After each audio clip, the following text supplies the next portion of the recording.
إن الله وملائكته يا أيها الذين آمنوا صلوا عليه وسلموا تسليما اللهم صل على سيدنا مولانا محمد وعلى آل سيدنا مولانا محمد كما تحب وترضى بأن تصلي عليه صلاة وسلام عليك يا رسول الله صلى الله تعالى عليه وسلم بحول كرم سبحان ربك رب العزة عما يصفون وسلام على المرسلين والحمد لله رب العالمين برحمتك يا أرحم الراحمين. السلام علیکم ورحمۃ اللہ وبرکاتہ.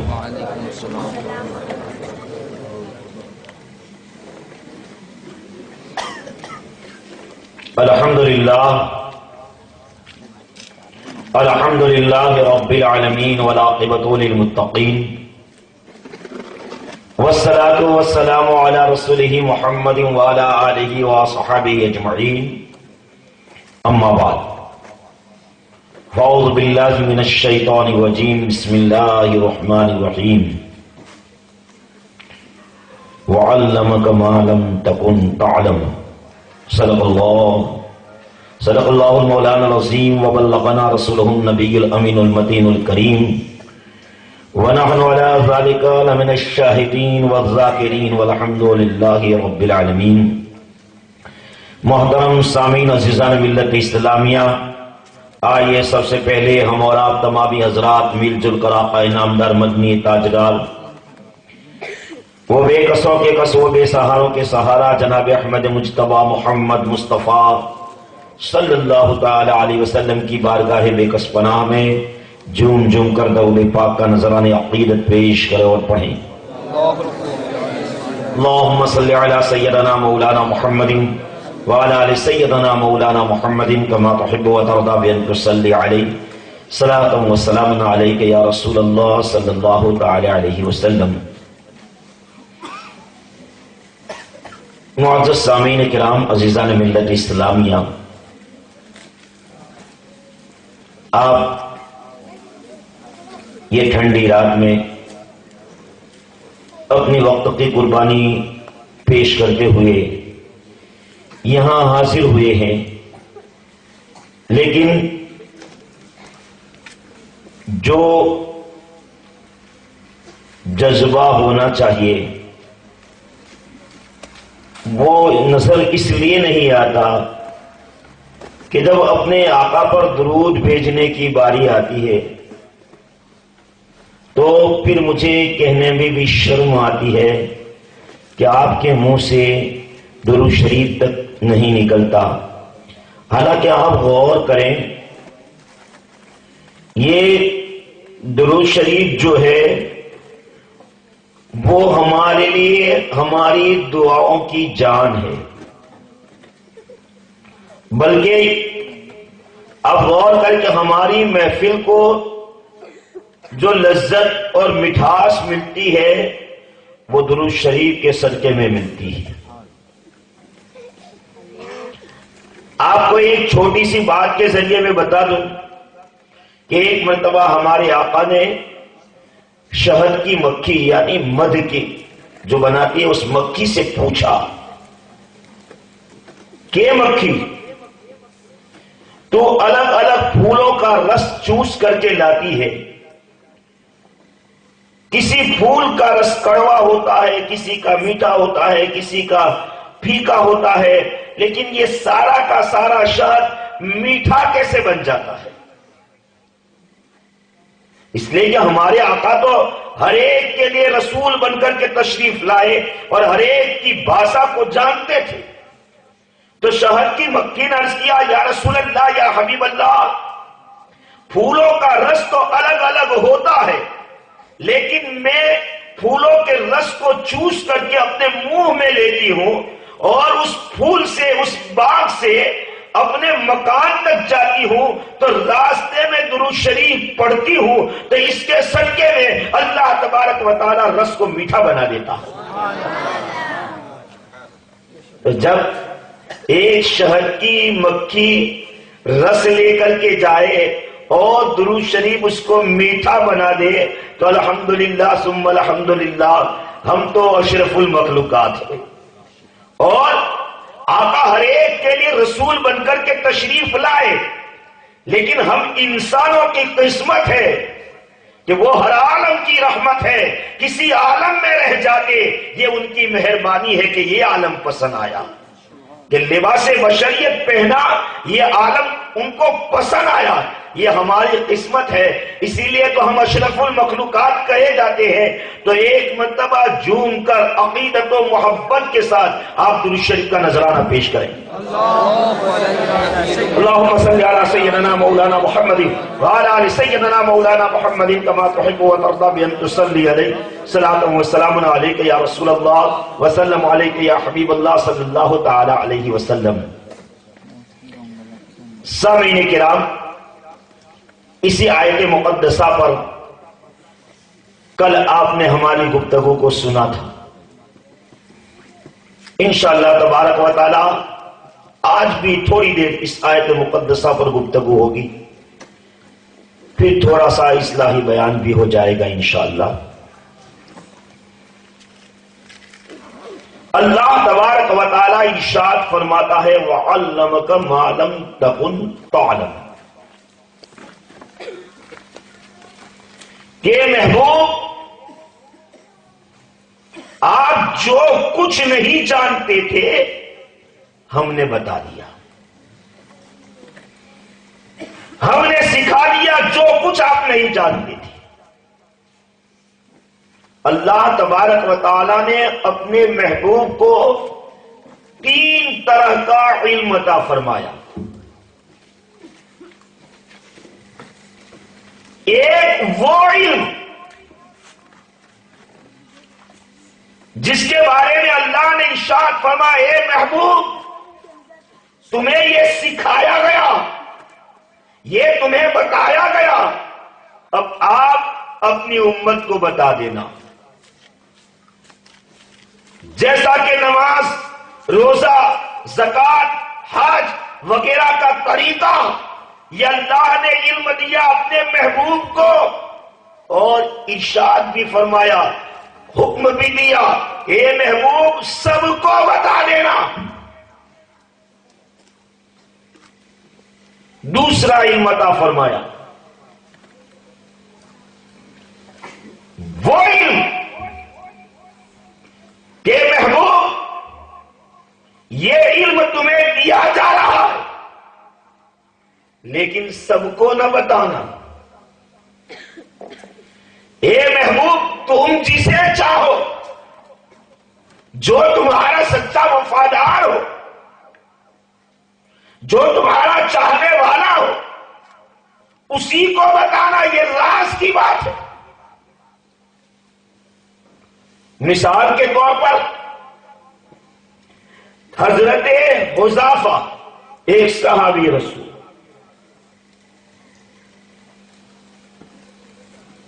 اس صحابی رسول کو اللہ تبارک و تعالیٰ کے پیارے محبوب نے تمام منافقوں کا نام بتا دیا تھا۔ آپ اندازہ لگائیے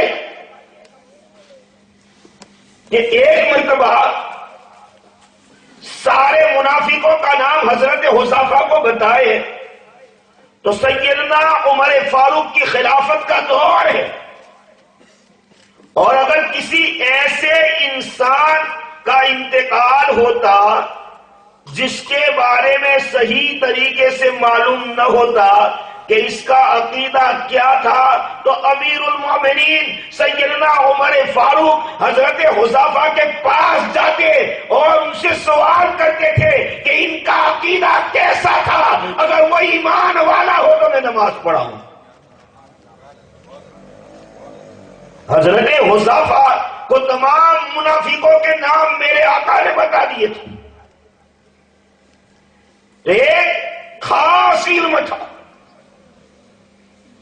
ایک عام علم تھا کہ سب کو بتایا گیا، ایک خاص علم کہ جس کو چاہا اس کو بتایا۔ یہ تو ایک مثال دی ہے، ایک مثال دی ہے، نہیں تو اللہ کے محبوب نے جس کو جو علم چاہا، جتنا چاہا اتنا دیا۔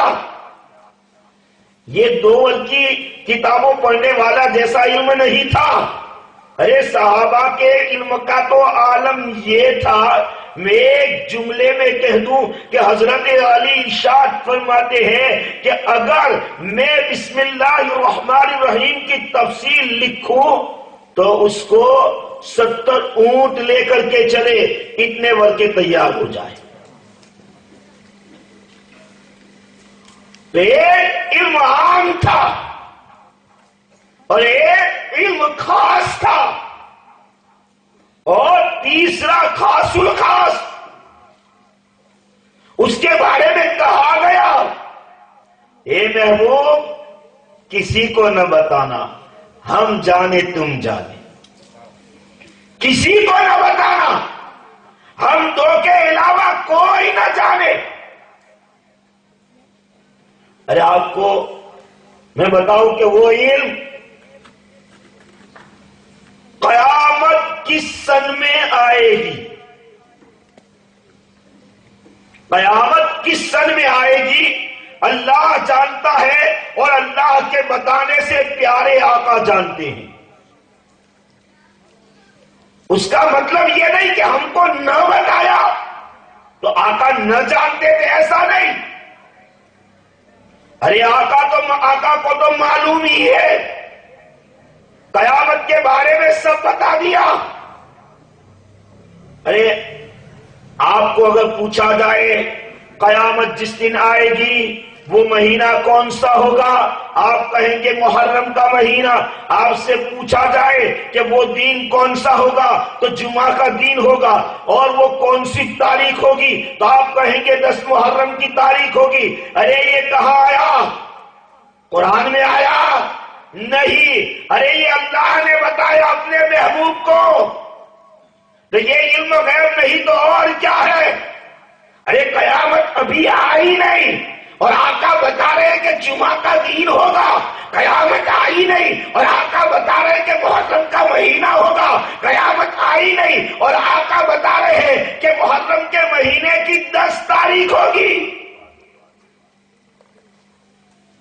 تو اب سوچو، یہ علم غیب ہے نہیں تو اور کیا ہے؟ اور آگے بڑھو، قرآن مجید فرقان حمید اللہ تبارک و تعالی نے اپنے محبوب پر نازل فرمایا، لیکن چند حروف ایسے ہیں، علماء اسٹیج کے اوپر ہونے کا افروز ہے، ان سے آپ پوچھ سکتے ہیں کہ چند حروف جو ہیں، مثال کے طور پر الف لام میم، الف لام را، کاف ہا یا عین صاد، ہا میم عین سین قاف۔ لیکن یہ حروف کے معنی آپ ترجمے والا قرآن اٹھا کر کے دیکھنا، نیچے معنی نہیں لکھا، ترجمہ نہیں لکھا۔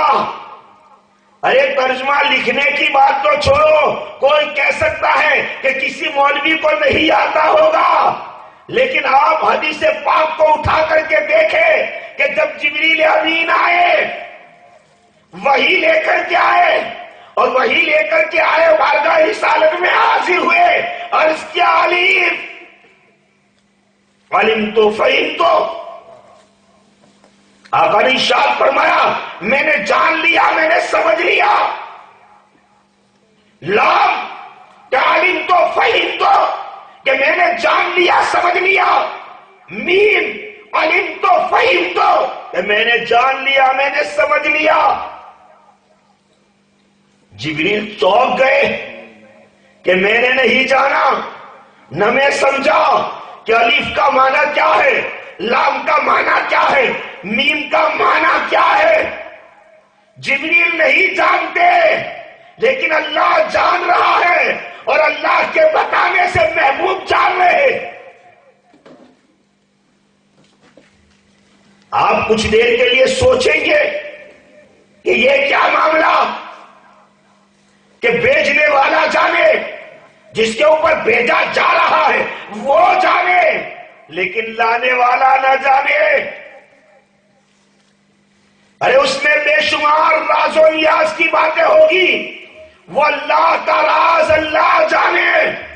ہماری ایسی طاقت نہیں کہ اس کی راز کی باتیں ہم بتا سکیں، لیکن ہم اپنے علم کے حساب سے بتاتے ہیں کہ اگر پورے قرآن کا معنی اور مفہوم جبریل کو بتا دیا جاتا تو یہ دو ٹانگ کا انسان اعتراض کرنے والا کر سکتا تھا کہ جبریل مصطفیٰ کے استاد وہ عالم الغیب والشہادہ، اسے معلوم تھا کہ کچھ نکتہ کرنے والے لوگ پیدا ہوں گے تو ان کو خاموش کرنے کے لیے رب کائنات نے الف لام میم کا معنی جبریل کو نہ بتا کر کے یہ بتا دیا کہ جبریل کا مقام اور ہے اور میرے محبوب کا مقام اور ہے.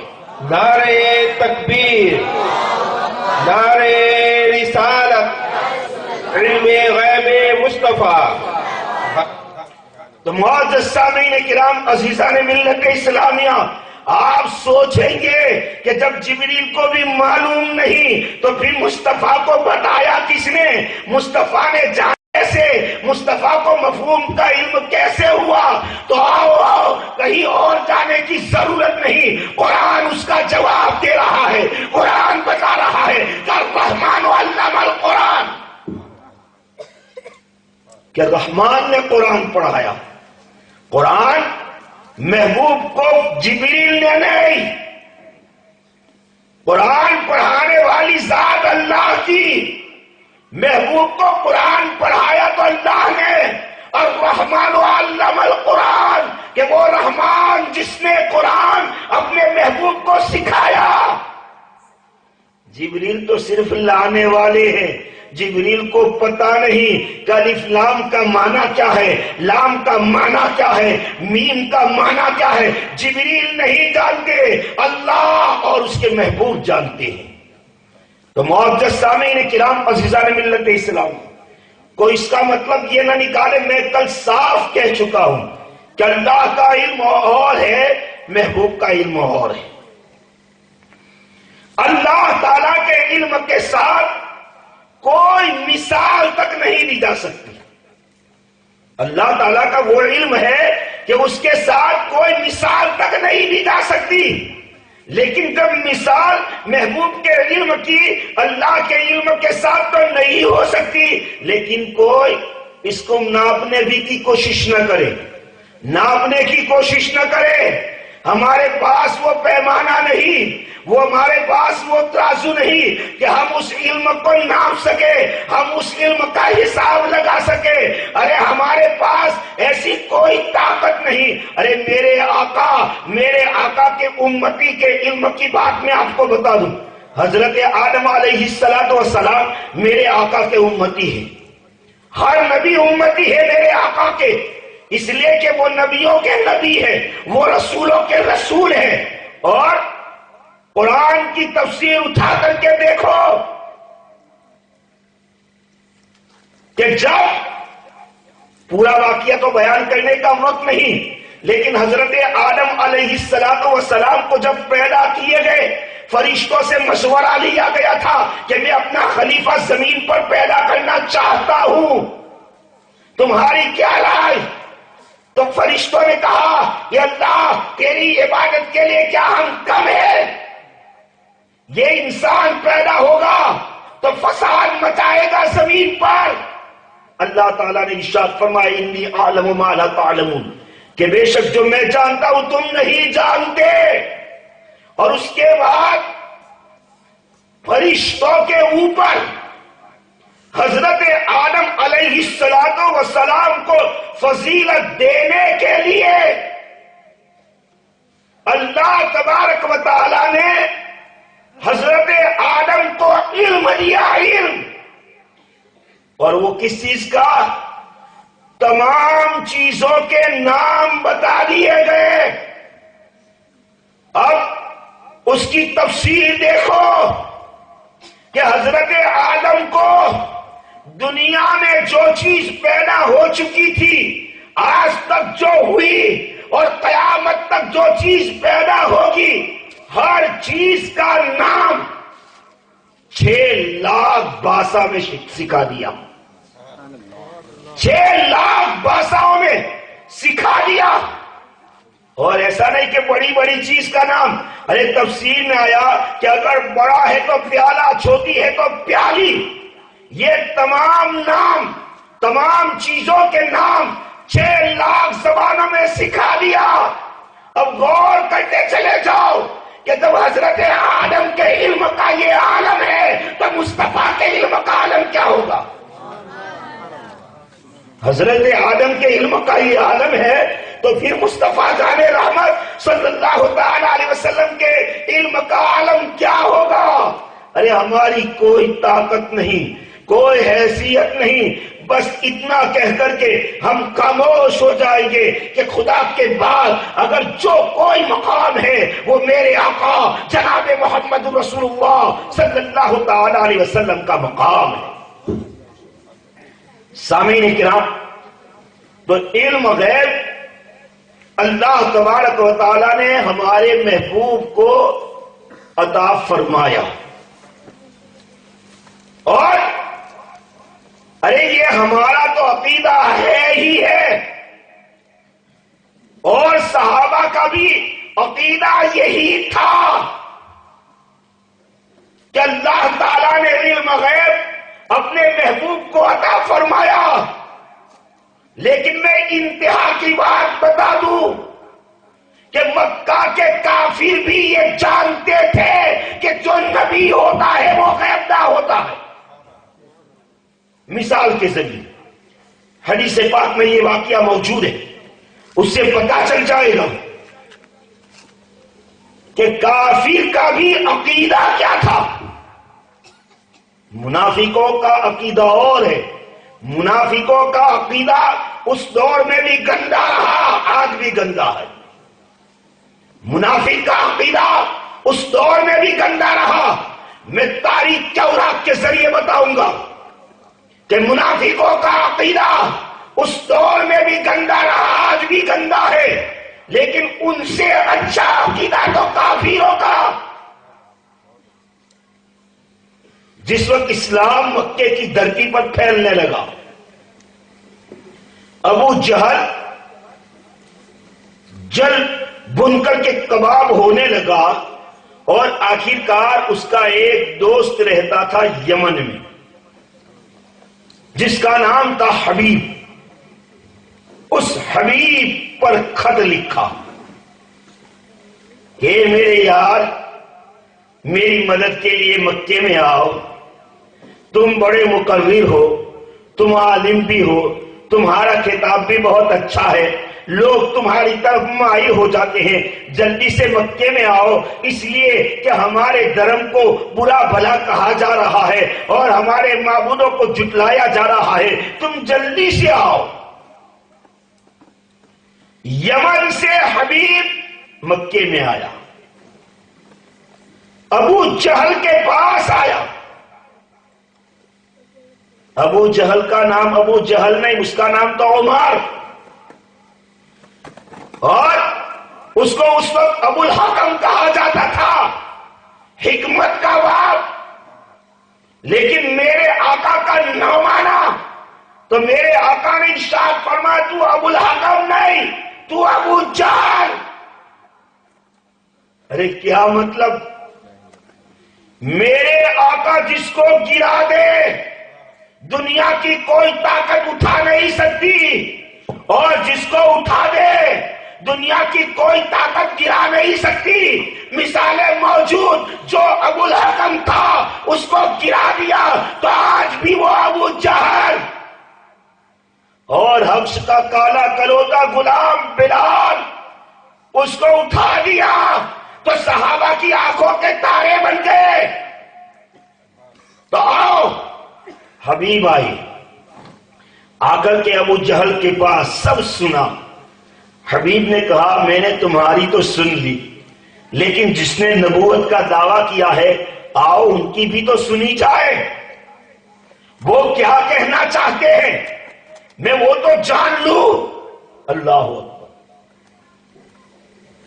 حبیب سرکار دو عالم صلی اللہ تعالی علیہ وسلم کی بارگاہ میں حاضر ہوا. ارے جس پر مصطفیٰ کی نظر پڑ جائے اللہ اکبر. حبیب نے چہرے مصطفیٰ کو دیکھا، دل تو ایسے ہی پلٹنے لگا، لیکن کچھ سوالات کیے. سوالات سننے کے بعد اس کا اثر ہوا. اثر ہونے کے بعد وہ کہنے لگا کہ آپ نے نبوت کا دعویٰ کیا ہے، لیکن جو نبی ہوتا ہے وہ غیب داں ہوتا ہے. حبیب کافر تھا، کافر، لیکن اس کا عقیدہ دیکھو. وہ کہہ رہا ہے کہ نبی ہوتا ہے وہ غیب داں ہوتا ہے، نبی ہوتا ہے وہ پاور والا ہوتا ہے، نبی ہوتا ہے وہ اختیار والا ہوتا ہے. تو آپ مجھے دو چیز بتا دیں، دو چیز بتا دیں. اگر آپ نے دو چیز بتا دی تو میں آپ کو نبی مان لوں گا. اللہ اکبر. میرے آقا ارشاد فرماتے ہیں کہ حبیب تم کیا چاہتے ہو؟ ارے اس کے دھرم کا وہ جاننے والا تھا، عالم تھا. اس نے کہا کہ زمین کا کوئی معجزہ میں دیکھنا نہیں چاہتا، میں آسمانی دنیا کا معجزہ دیکھنا چاہتا ہوں، اس لیے کہ جادو اوپر نہیں چلے گا. میرے آقا نے ارشاد فرمایا تو کیا دیکھنا چاہتا ہے؟ تو 14ویں کا چاند نکلا ہوا تھا. حبیب کہتا ہے کہ میں چاہتا ہوں کہ یہ چاند کے 2 ٹکڑے ہو جائے. جبل ابو قبیس پر میرے آقا چڑھ گئے، پہاڑ پر، اور کہا کچھ نہیں، کہا کچھ نہیں، انگلی سے اشارہ کیا، انگلی سے اشارہ کیا،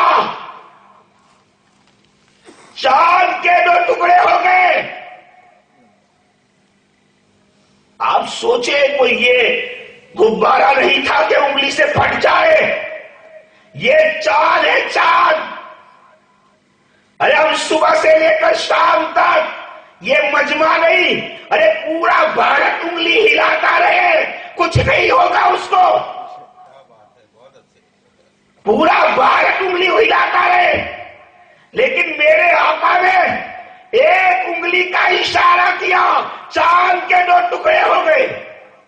آقا نے ارشاد فرمایا حبیب دیکھا تم نے؟ ہاں دیکھا. اب ملا دوں تو ملا دیا، ملا دیا. ارے اور معجزات ایسے ہیں، وقت نہیں کبھی بتاؤں گا. ملا دیا. اب سنو حبیب کیا کہتا ہے. جیسے ہی چاند مل گیا، حبیب نے میرے سرکار کے چرنوں کو تھام لیا، قدموں میں گر گیا. قدموں میں گر کر کے وہ اسلام قبول کرتے ہوئے پکار اٹھا کہ اشہد ان لا الہ الا اللہ واشہد ان محمد عبدہ ورسولہ. کلمہ پڑھ کر کے مسلمان ہو گیا. آقا نے ارشاد فرمائے حبیب اب بتاؤ تمہاری دوسری کون سی تمنا؟ دیکھو عقیدہ دیکھو. حبیب کہتا ہے یا رسول اللہ، یا حبیب اللہ، میں نے جس وقت معروضہ پیش کیا تھا اس وقت تو میں کافر تھا، اس لیے پہلا سوال کر دیا. میرا تو عقیدہ ہے جو نبی ہوتا ہے وہ غیب داں ہوتا ہے. اس وقت نبی تسلیم نہیں کیے تھے اس لیے مان نہیں رہا تھا، لیکن اب تو نبی مان لیے. اب تو میرا عقیدہ ہے کہ یا رسول اللہ، یا حبیب اللہ، آپ غیب داں ہیں. آپ خود سوال بھی بتا دیں، جواب بھی بتا دیں. غور کرتے چلے جاؤ. اس کے بعد سرکار نے کیا ارشاد فرمائے؟ حبیب تمہاری تمنا، تمہاری آرزو، تمہاری خواہش یہ ہے کہ تمہاری ایک بیٹی ہے وہ اپاہج ہے، ہاتھ سے لوچی، پاؤں سے لگی، آنکھ سے اندھی ہے.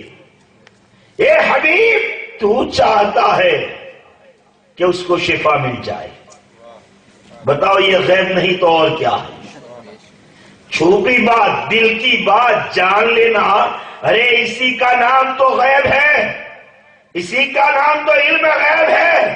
آقا ارشاد فرماتے ہیں اے حبیب، تمہاری تمنا، تمہاری آرزو ہے، تمہاری خواہش یہ ہے کہ اس کو شفا مل جائے۔ اب پاور دیکھو، ادھیکار دیکھو، اختیار دیکھو۔ آقا نے ارشاد فرمایا اے حبیب جاؤ، میں نے شفا دے دی۔ اللہ اکبر۔ حبیب پھر وہاں سے گھر کی طرف روانہ ہوتا ہے۔ گھر کی طرف روانہ ہونا تھا، رات کا وقت ہو جاتا ہے۔ رات کے وقت میں حبیب اپنے مکان میں پہنچا، دروازہ بند ہو چکا تھا۔ حبیب نے دروازہ کھٹکھٹایا، کیا دیکھا؟ اللہ اکبر۔ جب حبیب نے دروازے کو کھٹکھٹایا تو وہی لڑکی جو ابا ہستی، ہاتھ سے لوچی، پاؤں سے لنگڑی، آنکھ سے اندھی، وہ دوڑتی ہوئی آتی ہے اور دروازے کو کھولتی ہے۔ دوڑتی ہوئی آئی، دروازے کو کھولا۔ باپ نے اپنی بیٹی کو دیکھا، خوشی کے آنسو آنکھ میں آ گئے، سینے سے اپنی بیٹی کو لگایا اور سوال کیا ہے میری بیٹی بتاؤ، میں تو تجھے لوچی لنگڑی چھوڑ کر کے گیا تھا، یہ تجھے شفا کیسے مل گئی؟ لڑکی کہتی ہے باپ مجھے اب امان دیا جائے، ابا جان مجھے امان دیا جائے، مجھے چھوڑ دیا جائے تو میں سچی بات بتا دوں۔ حبیب کہتا ہے میں نے تجھے امان دے دیا لیکن سچی بات بتا دو، قربان جاؤ۔ بیٹی کہتی ہے اے میرے ابا، رات کا سناٹا تھا، رات کے سناٹے کے وقت ایک ضعیف، ایک بزرگ انسان آتے ہیں، آ کر کے مجھے کہتے ہیں اے بیٹی میں نے تیرے باپ کو مکے میں کلمہ پڑھایا، تو یہاں کلمہ پڑھ لے۔ تیرے باپ کو مکے میں کلمہ پڑھایا، تو یہاں کلمہ پڑھ لے۔ میں نے کلمہ پڑھا، انہوں نے اپنا ہاتھ رکھ دیا، مجھے شفا مل گئی۔ نعرہ تکبیر، نعرہ رسالت، فیضان حضور سرکار قضا۔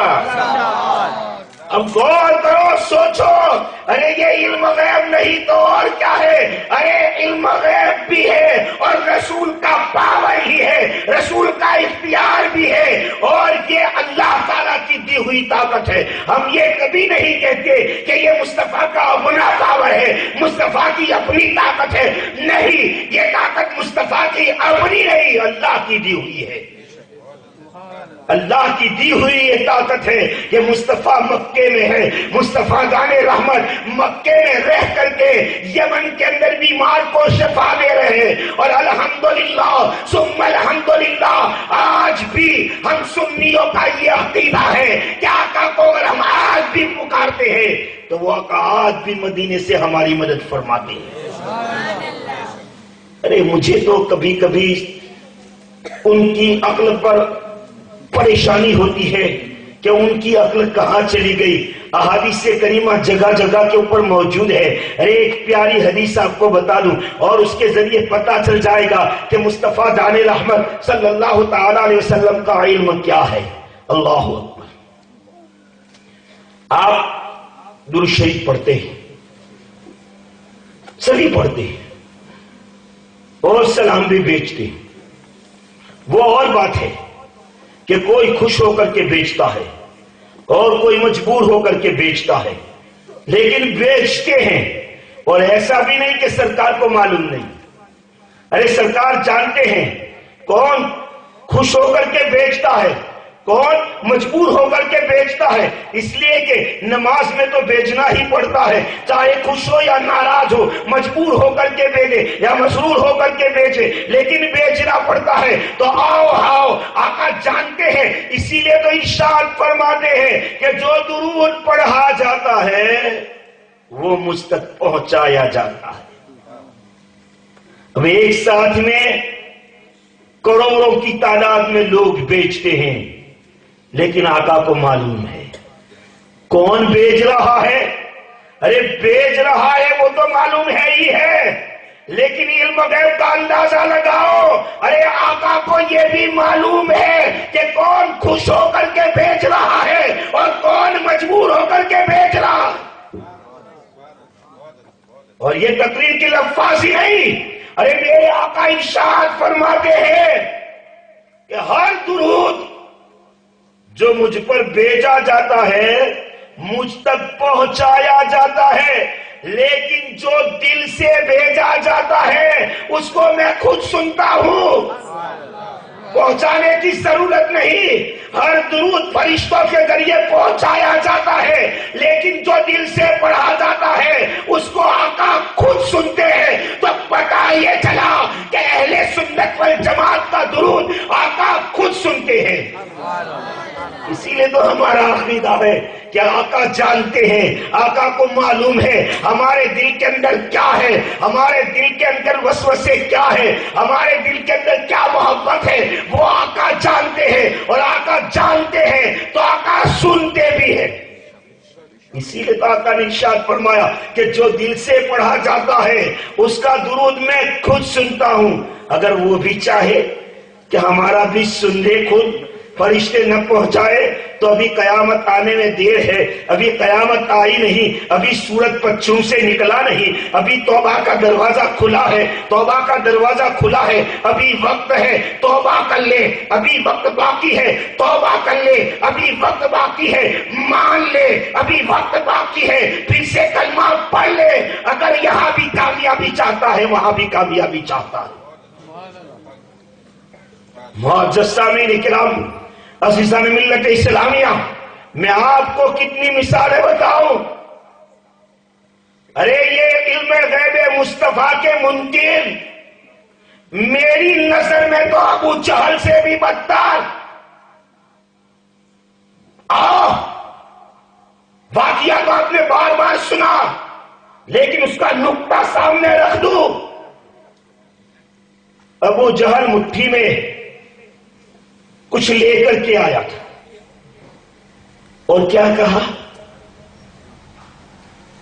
وہ تو رسول کہنے والا نہیں تھا، لیکن میں کہوں گا کہ یا رسول اللہ، اس نے جو کہا ہوگا میں بولنا بھی نہیں چاہتا، لیکن یا رسول اللہ اگر آپ نبی ہیں تو یہ بتا دے کہ میری مٹھی میں کیا ہے. اس کا عقیدہ دیکھو کہ اگر آپ نبی ہیں تو یہ بتائیں کہ میری مٹھی میں کیا ہے. یا مطلب آپ مٹھی میں جو ہے وہ بتا دے تو آپ نبی ہے، یہ بات طے ہے. صغرا اور کبرا مل جائے گا، نتیجہ سامنے آ جائے گا. کیا آپ بتا دیں کہ میری مٹھی میں کیا ہے تو میں نبی مان لوں گا، اور رسول بتا دے تو نبی مان لیا، یہی تو نتیجہ نکلے گا. تو ابو جہل کا یہ عقیدہ تھا کہ جو نبی ہوتا ہے وہ غیبدہ ہوتا ہے. اب بتاؤ کہ میں سچی بات کہوں تو ان کو کڑوی لگتی ہے. یہ عقیدہ ابو جہل کے عقیدے سے بھی بدتر ہے یا نہیں؟ ابو جہل کا یہ عقیدہ کہ میری مٹھی میں جو ہے وہ آپ بتا دے تو میں مان لوں گا آپ نبی، یعنی آپ غیبدار ہیں تو آپ نبی ہیں، آپ چھوٹی بات جانتے ہیں تو آپ نبی ہیں. یہ ابو جہل کا عقیدہ ہے. لیکن ان بدتمیزوں کا عقیدہ، ایک طرف نبی منہ سے تو بولتے ہیں، دل سے نہیں. اگر دل سے بولتے تو کبھی ایسا بکواس نہ کرتے، لیکن منہ سے بولتے ہیں کہ آپ نبی ہیں، رسول ہیں، نبوت کا بھی اعلان کر رہے ہیں، رسالت کا بھی اقرار کر رہے ہیں، اور علم غیب کا انکار کر رہے ہیں. اب ذرا سوچو ان کی عقل کو کیا ہوا ہے، مجھے تو سمجھ میں نہیں آتا. ارے ابو جہل سے پہلے سے ابو جہل کہہ رہا ہے کہ اگر آپ یہ بتا دیں کہ میری مٹھی میں کیا ہے تو میں آپ کو نبی مان لوں گا. لیکن غیب کا رسول تھے، میرے آقا نے سوال کو بدل لیا. سوال بدل لیا گیا. معاملہ تو بالکل مختصر کر دیا جاتا کہ میرے کنکری ہے، کنکر ہے. لیکن اگر یہ جواب دیتے تو وہ بدتمیز کہہ دیتا کہ لیتے وقت آپ نے دیکھ لیا ہوگا، لیتے وقت آپ نے دیکھ لیا ہوگا. تو آقا نے ارشاد فرمایا، ارے میں بتاؤں کہ تیری مٹھی میں کیا ہے، یا تیری مٹھی میں جو ہے وہ بتائے کہ میں کون ہوں. پورا سوال بدل دیا. وہ دل میں مسکرانے لگا کہ اب تو کچھ اور بات ہو گئی، یہ بے جان کنکر کیسے بولے گا.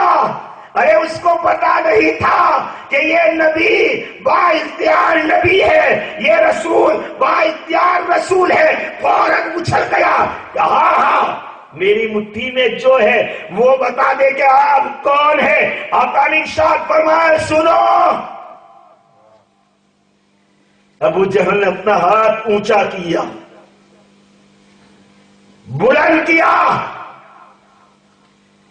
ذرا سوچ لینا، مقام دیکھ لینا کہ رسول کی تعریف کرنے والے کو مقام دشمن کی مٹھی میں بھی بلند ملتا ہے. مٹھی کو بلند کیا.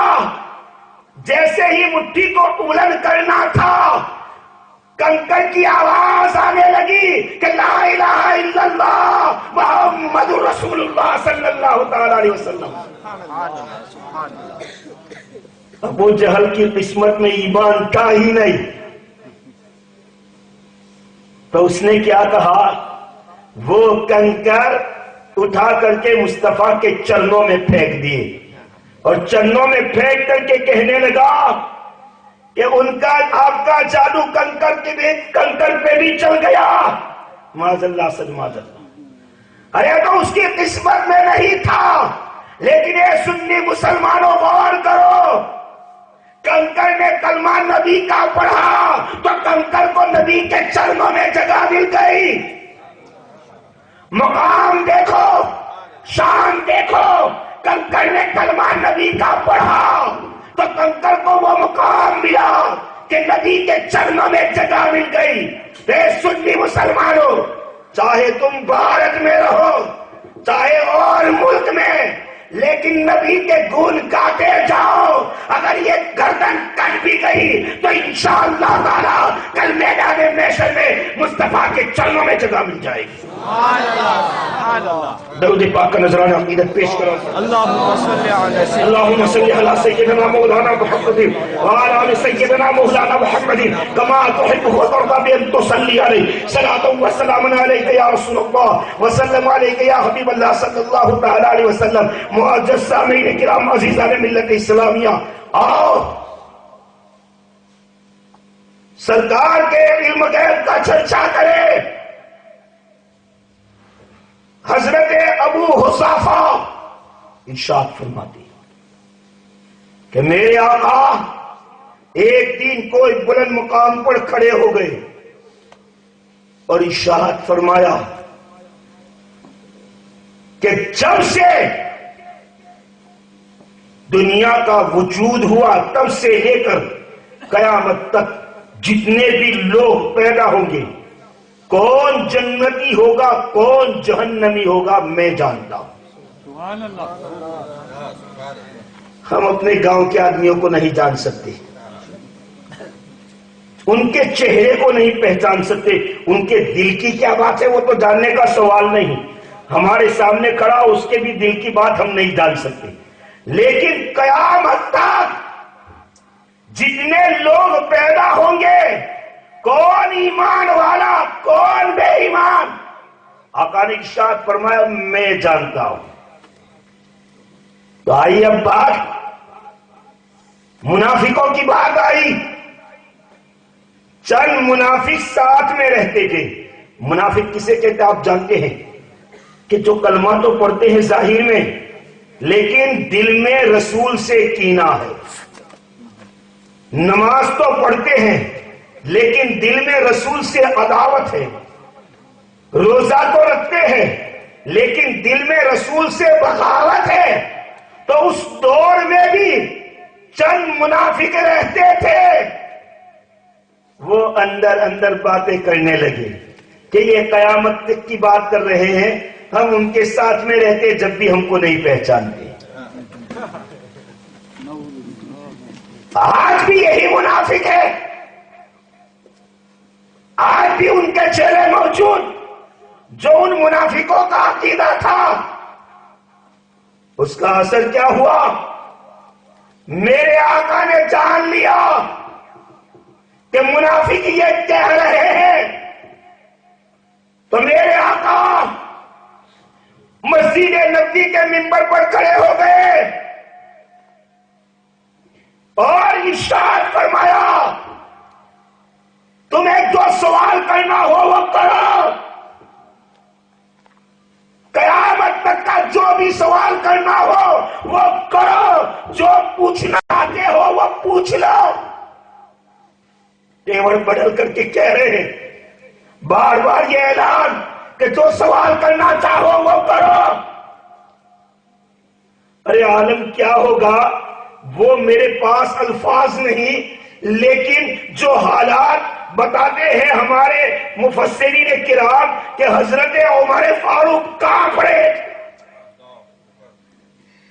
سرکار کا تیور دیکھ کر سیدنا عمر فاروق کانپ رہے تھے، اور وہ حلیہ بتاتے ہیں کہ دو زانو کھڑے ہو کر کے اللہ کے رسول کی بارگاہ میں عرض کرتے ہیں، یا رسول اللہ، یا حبیب اللہ، معاف فرما دیجیے.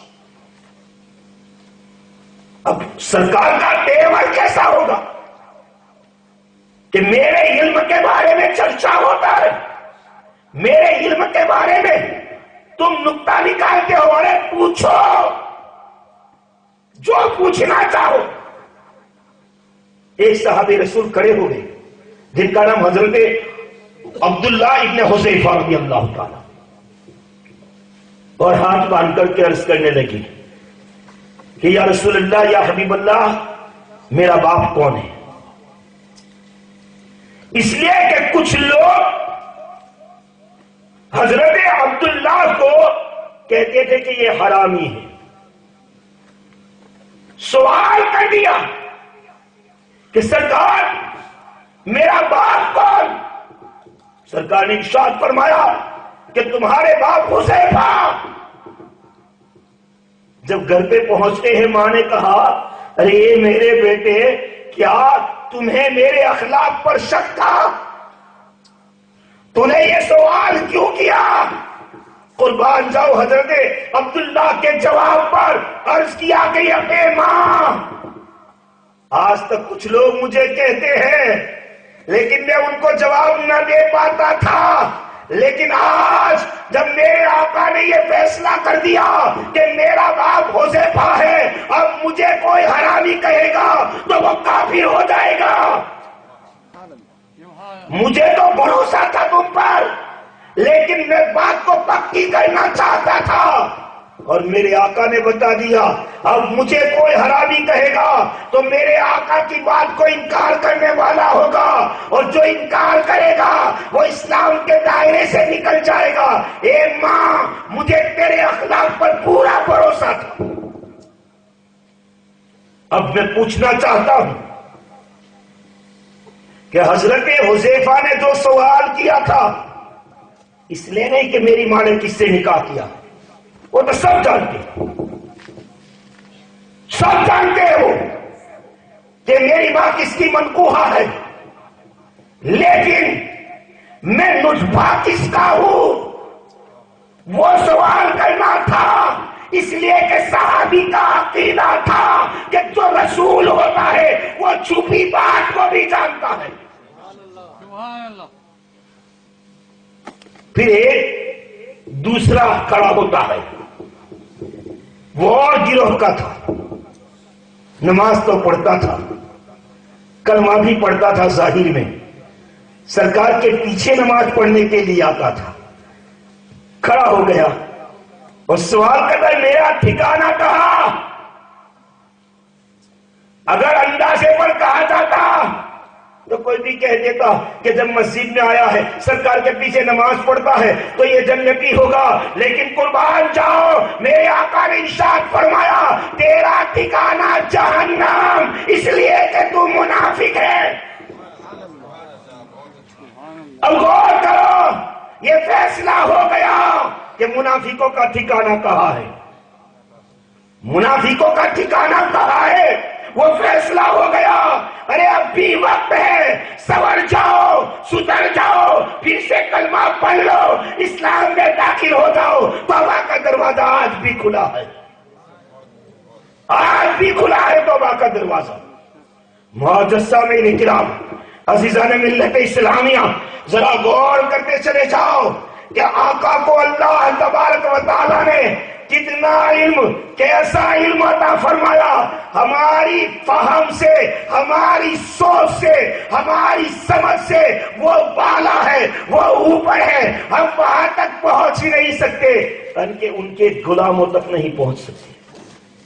کتنے واقعات میں بیان کروں گا، کہاں کہاں تک لے چلوں گا، ارے ایک دو واقعہ نہیں، آپ نے ایک واقعہ اور بارہا سنا ہوگا، جب محرم کا مہینہ آتا ہے تو وہ واقعہ بار بار پیش کیا جاتا ہے کہ جس دن امام حسین کی پیدائش ہوتی ہے۔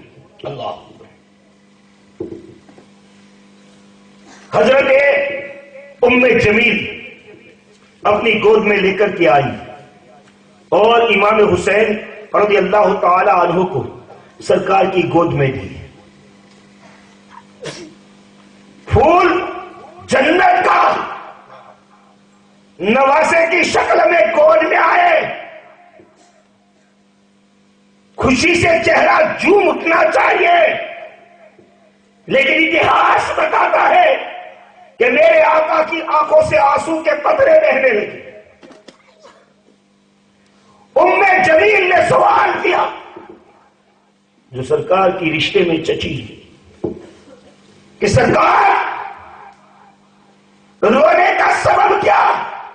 اللہ، آقا نے ارشاد فرمایا کہ ابھی ابھی جبریل امین میرے پاس آئے، اللہ کا پیغام سنایا کہ جو میرا بیٹا، میری بیٹی کا بیٹا میری گود میں ہے، یہ میرا نواسا کرب و بلا کی دھرتی پر بھوکا پیاسا شہید کیا جائے گا۔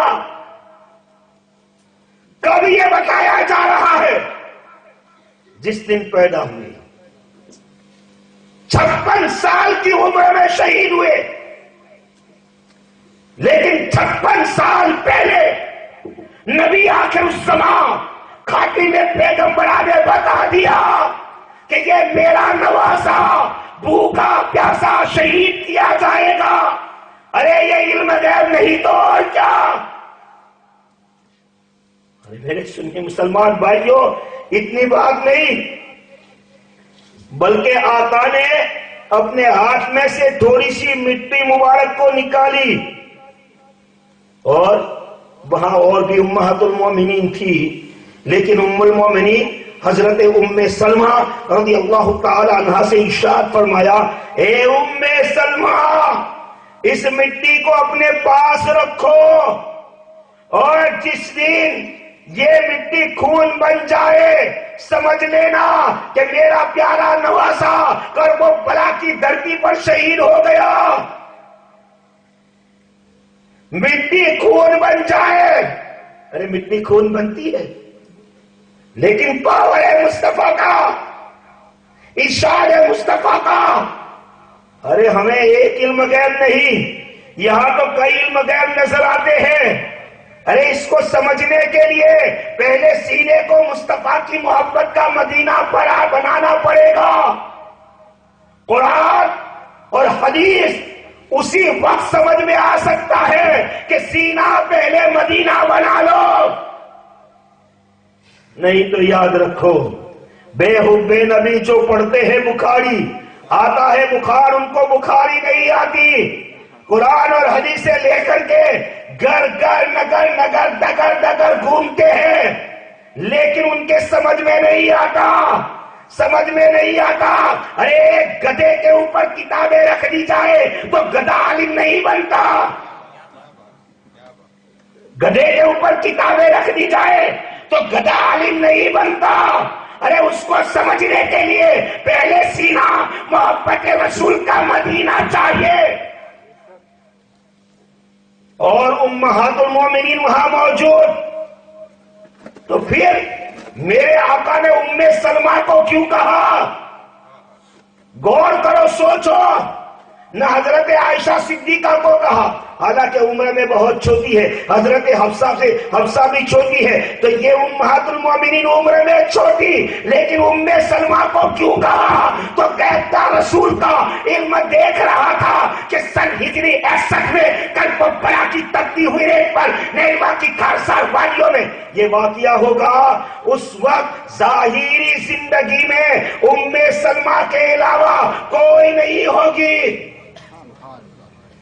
اتہاس اٹھاؤ، تاریخ کے پنوں کو پلٹو. میرے آقا نے ام سلمہ کو کہا، اور سن ہجری 61 کو دیکھو، ام سلمہ کے علاوہ ظاہری زندگی میں کوئی ام المومنین نہیں تھی. پتہ یہ چلا کہ غیب دار رسول کو یہ بھی معلوم تھا کہ کون دنیا میں کتنے وقت تک باقی رہے گا. درود پاک کا نذرانہ عقیدت پیش کرو اور پڑھیں. اللہم صلی علی سیدنا مولانا محمد وعلی آل سیدنا مولانا محمد کما تحب و ترضى بأن تصلی علیہ صلاۃ و سلام علیک یا رسول اللہ وسلم علیک یا حبیب اللہ صلی اللہ تعالی علیہ وسلم. ارے معزز سامعین کرام، عزیزان ملت اسلامیہ، نبی آخر الزمان خاتم پیغمبرہ کی بات تو بہت ہی بلند و بالا ہے، لیکن مصطفیٰ کے صدقے میں، مصطفیٰ کے علم غیب کا صدقہ مصطفیٰ کے سچے وفادار پر ظاہر ہو جاتا ہے تو چھپی باتیں ان سے بھی ظاہر ہونے لگتی ہیں. ایک واقعہ بیان کر دوں، اور الحمدللہ ثم الحمدللہ ہے، ہر ایک عاشق یہاں ہے اور وہ بھی میرے خواجہ کا چاہنے والا ہے، اور میرے خواجہ کا ذکر آئے گا تو یقیناً ہر ایک جھومنے لگے گا. اتنا عجیب و غریب واقعہ ہے. آپ ذرا سوچیں کہ جس وقت سرکار سلطان الہند خواجہ خواجگان خواجہ معین الدین چشتی اجمیری سنجری رضی اللہ تعالی عنہ نے اس دنیا کو الوداع کہا، قبر انور کے اندر دفن کر دیے گئے. کچھ دنوں کے بعد حضرت بابا فرید گنج شکر، اچھی طریقے سے آپ جانتے ہیں یہ ہمارے ہندوستان کے سبھی راجہ ہے اور روحانی راجہ ہے. یقیناً انہی کا یہ صدقہ ہے کہ ہندوستان کے اندر اسلام ہرا بھرا نظر آتا ہے. تو بابا فرید سرکار غریب نواز کی بارگاہ میں حاضری دیتے ہیں. آپ نے سنا ہوگا، کہیں پڑھا بھی ہوگا کہ حضرت بابا فرید گنج شکر کی آواز بہت میٹھی اور پیاری تھی، اور وہ قرآن پڑھتے تھے تو لوگ سننے کے لیے کھڑے ہو جاتے تھے، بلکہ اڑنے والا پرندہ بھی ٹھہر کر کے سنتا تھا. وہ اثر تھا ان کے لہجے میں. اللہ بابا فرید گنج شکر نے میرے خواجہ کے آستانے پر قبر مبارک پر قرآن پڑھنا شروع کیا. 15 پارے پڑھ لیے. 16واں پارہ چل رہا تھا کہ ایک زبر کی غلطی ہوتی ہے. سوچنا، زبر کی غلطی ہوتی ہے. اور یہ واقعہ لکھا ہے، کسی معمولی انسان کا لکھا ہوا نہیں ہے، حضرت بختیار کاکی نے لکھا. ایک زبر کی غلطی، قبر انور سے آواز آئی، اے فرید، ایک زبر کی غلطی ہو رہی ہے. قبر سے آواز آئی، اے فرید، ایک زبر کی غلطی ہو رہی ہے، پھر سے پڑھو. بابا فرید گنج شکر نے پھر سے پڑھنا شروع کیا. اب 16ویں پارے سے پڑھ رہے ہیں، قرآن ختم ہو گیا. ایک بیٹھک میں پورا قرآن پڑھ لیا. اس کے بعد وجد کی حالت میں، اس لیے کہ قبر سے آواز آئے، کس کو وجد نہ آئے، پوچھا، سوال کیا وجد کی حالت میں، یا سرکار، ایک خواجہ ایک خواجگان ایک خواجہ معین الدین چشتی، آپ اتنا بتا دیں کہ میں جنتی ہوں یا جہنمی؟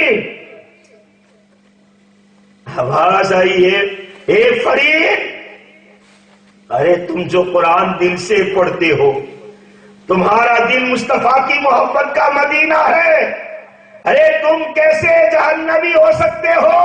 ارے تم جیسے مریدوں پر تو مجھے ناز ہے اور تم جنتی ہو۔ قبر سے آواز آئی تم جنتی ہو۔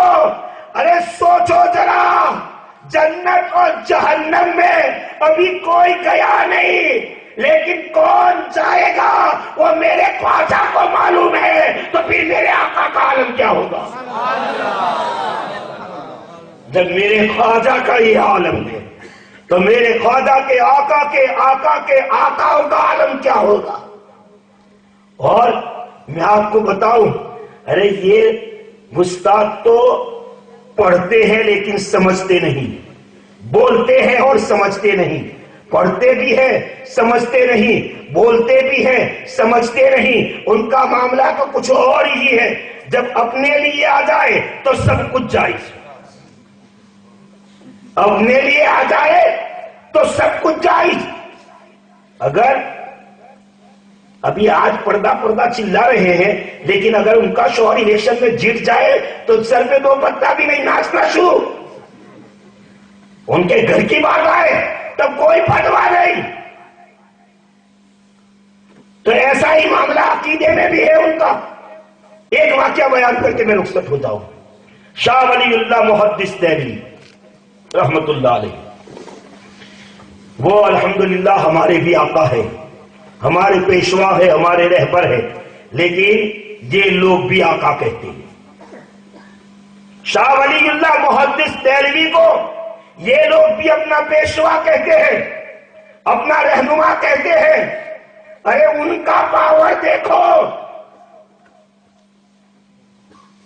شاہ عبد الرحیم محدث دہلوی ان کے والد ہیں۔ معاملہ یہ ہوا کہ ایک عورت مانگنے والی ان کے در پر آئی، ایک روٹی کو لیا، دو ٹکڑے کیے، آدھی روٹی سائلہ کو دے دی، مانگنے والی عورت کو۔ وہ گھر سے باہر نکلی، پھر آواز دی اور جو دوسرا ٹکڑا تھا وہ بھی دے دیا۔ پھر وہ باہر نکلی تو پھر بلایا اور جتنی روٹیاں گھر میں تھی وہ سب کی سب دے دی۔ ان سے پوچھا گیا، وہ اپنی کتاب میں لکھتے ہیں، اپنی کتاب میں لکھتے ہیں، ان سے پوچھا گیا کہ پہلے آدھی پھر ساری روٹیاں؟ تو عبد الرحیم محدث دہلوی ارشاد فرماتے ہیں کہ یہ شاہ ولی اللہ محدث دہلوی ماں کے پیٹ میں تھے، وہ پیٹ سے آواز دے رہے تھے کہ اس کو اور دو، اس کو اور دو، اس کو اور دو، تو میں نے سب دے دیا،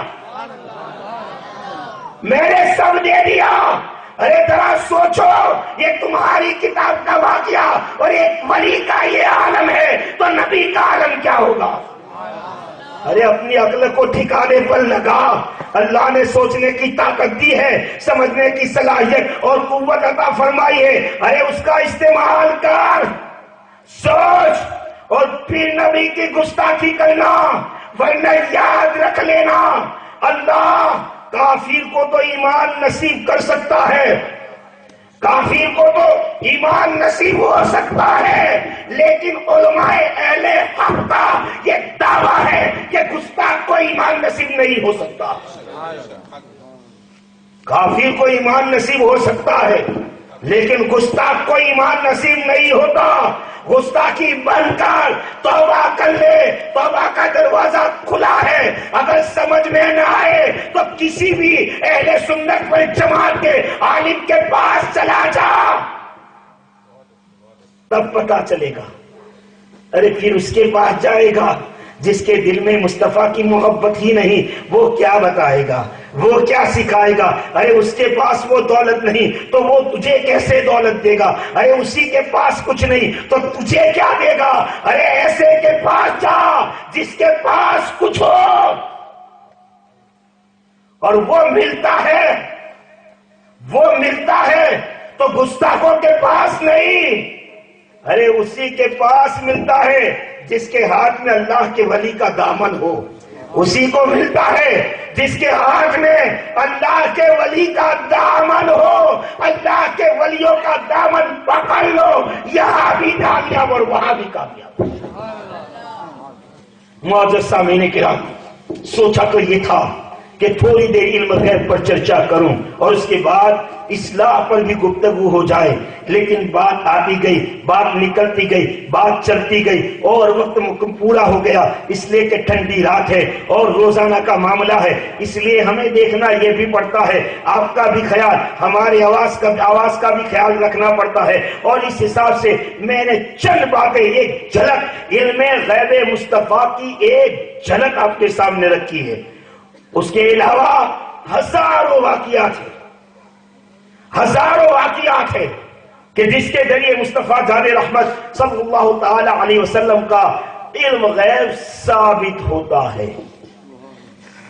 یہ اہل سنت والجماعت کا عقیدہ ہے کہ مصطفیٰ جان رحمت صلی اللہ تعالی علیہ وسلم کے پاس جو علم غیب ہے وہ اللہ تبارک و تعالی کا دیا ہوا ہے۔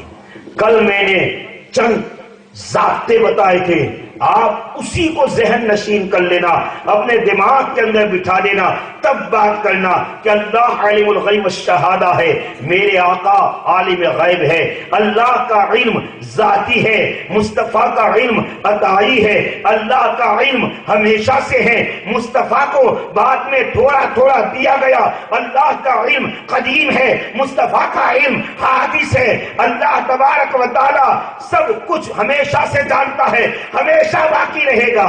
اور مصطفیٰ جان رحمت پہلے نہیں جانتے تھے، اللہ تبارک و تعالیٰ نے بتا دیا۔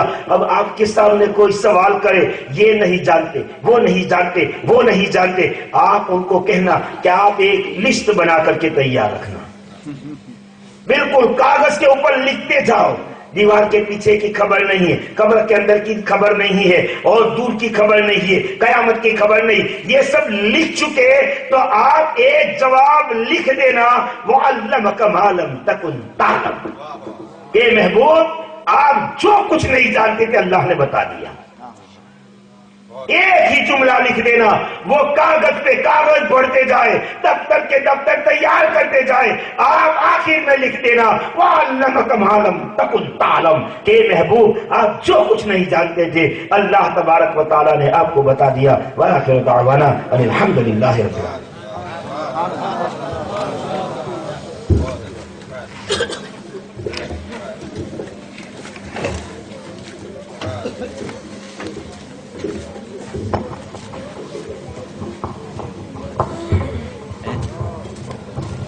أعوذ بالله من